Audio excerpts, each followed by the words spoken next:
All right, so this one says an airplane flies a distance, and they label it as d1 at a velocity v1, and then the plane flies a distance of d2 at v2. What's the equation?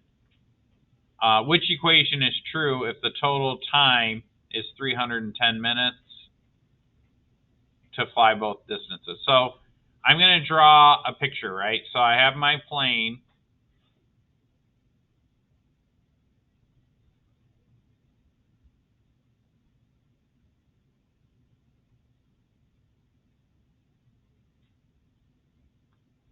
And it's going to travel a distance of d1. And then it's going to travel a distance of d2. And so it sounds to me like the distances might be different.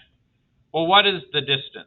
Well, what's the relationship? The distance that you travel is the velocity times the time. And then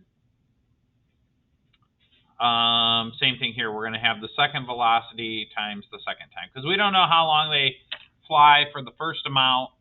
We don't know how long they fly for the second amount. The only thing we know is the total time. So what we need to do, I think, the total time is equal to T1 plus T2, right? All right, so what I'm going to do is I'm going to solve this one for T.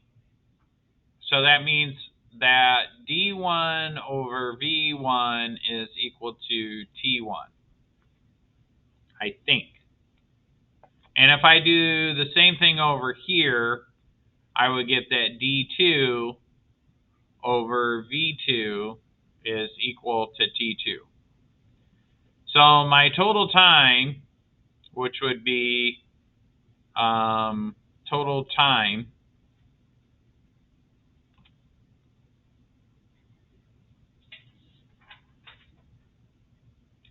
is equal to D1 over V1 plus D2 over V2, right? And what's the total time? Well, 310 minutes would be equal to the distance in the first leg of the trip divided by the velocity of the first leg, then the distance of the second leg divided by the velocity of that second leg. So is that B? Is that the right answer? I feel like B is the right one, right?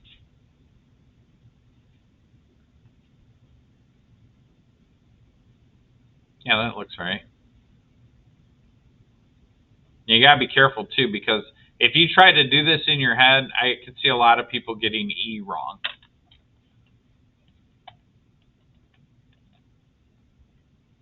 And I think this was problem 20 on the final version. I'll double check it after we finish this.